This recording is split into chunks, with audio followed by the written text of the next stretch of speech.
አስርዮሽን ወደ መቶኛ መቀየር እና መቶኛን ወደ አስርዮሽ መቀየር ሁለቱን በአንድ አይነት መንገድ እንዴት በቀላሉ እንደምናይ እዚህ ጋር 5 ምሳሌዎች አሉ። እነሱ ምሳሌዎች የመጀመሪያ 0.5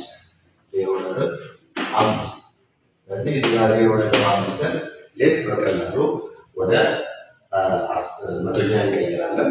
ወደ መቶኛ የቀየርነውን አስርዮሽ ደግሞ እንዴት መልሰን ወደ አስርዮሽ እንቀይራለን። 0.5 ሲባዛ በመቶ መቶኛ ነው። እዚጋ አንድን ብቻ ታሉ ከላሉ ታሉ ከታቱ ነው። ልክ እዚህ ጋር 0.5 ይሄኛውን ነጥብ የማጥፋት ስራ ነው የምንሰራው። እቺ 0 ስናጠፋ እቺ ነጥብ ይሄኛው 0 ካንሰል እና 5 ሲባዛ በ10 50 መቶኛ ይሆናል። 5 ሲባዛ በመቶ 50 መቶኛ ማለት ታቱ መቶ ነው። በፐርሰንት ስለምንጨቅ 50% ነው። ይሄን 50% ደግሞ እንዴት ወደ 0.5 ማምጣት እንችላለን? 50% ይሆናል 50 መቶኛ ማለት ለኪችኛዋ ስናጠፋ 0 በ0 ይጠፋል። ይሆናል 5 አስረኛ ማለት 5 ለ10 በሚያካፍልበት ጊዜ 0.5 ይሆናል። 0.5 ማለት 50% ነው። 50% ማለት ደግሞ 0.5 ይሆናል። ይሄ ያሰበለ ያ0.05 ሲባዛ በመቶ መቶኛ ነው። አሁን እዚህ ጋር ሲጀመር ከመጀመሪያ ነው ከነጥብ በኋላ ያለው ዲጂት አንድ ነው። እዚህ ጋር ደግሞ ሲመጣ ከነጥብ በኋላ ያለው ዲጂት 2 ስለሆነ እንደ መጀመሪያው አይሆንልንም። ልክ እቺ 0 ስናጠፋ እቺ ነጥብ በ0.5 ማከል ነው። እቺኛዋን ስናጠፋ 5 ለፊት በኋላ ያሉት ሁለቱ ዜሮዎች ይጠፋሉ። ዋን ቀራለ ለዚህ 5 ሲባዛ በ5 1 ሲባዛ በመቶ መቶ ይሆናል። 5 መቶኛ ደግሞ 5% ነው። አሁን ይሄኛውን 5% ወደ እንቀይራለን። ወደዚህ ወደ 10 5% ማለት 5 መቶኛ ማለት 5% ማለት 5 መቶኛ ነው። ይሄ ማለት 5 ሲካፈል ለመቶ መቶኛ ማለት ከነጥብ በኋላ ያለው ዲጂት 2 ነው። እዚህ ጋር ግን ለአንድ ያለው አንድ ዲጂት ስለሆነ በቀላሉ 0 ነገር ከነጥብ በኋላ ያለው ዲጂት 2 ስለሚሆን ለአንድ ያለችን አንድ 0 ጨምርና 5 እናደርጋለን።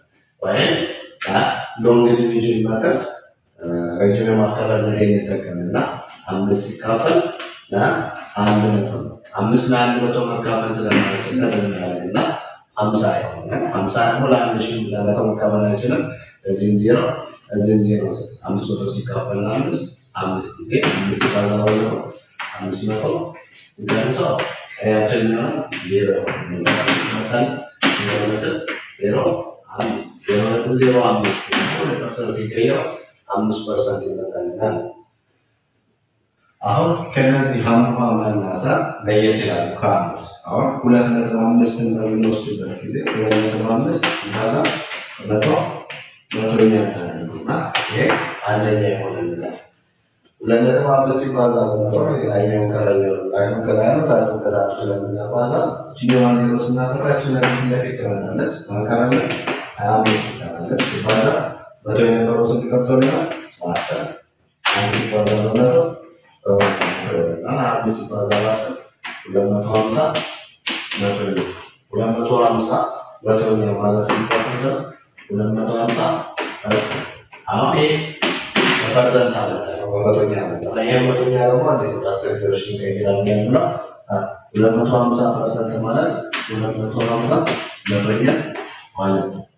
ለዚህ ላይ 0 በዚህ 0 እናጠፋና 5 አስረኛ ማለት ታቱ 10 የሆነ ከዚህ በኋላ አንድ ዲጂት አለ።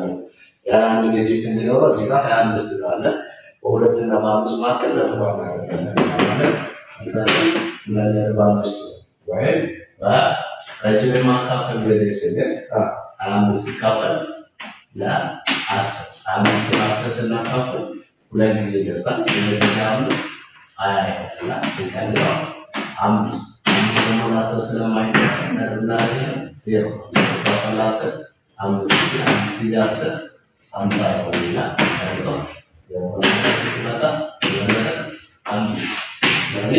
2.5 ወደ መቶኛ ሲቀይረው 250% ይመጣል። 250 ደግሞ ወደ 10 ሲቀይረው 2.5 በዚህ አይነት መልኩ ማምጣት እንችላለን። የቀሩት ዋና ማን ናቸው? መና ስራ ኮንትራ አስቀምጠለን ዛሬ ይመስል ነበር። በቀጣይ አስርዮሽን ወደ መቶኛ ነው እያየረ ክፍልፋይ ወደ መቶኛ ወደ ክፍልፋይ እንዴት መቀየር እንደምንችል የምናየው ይሆናል።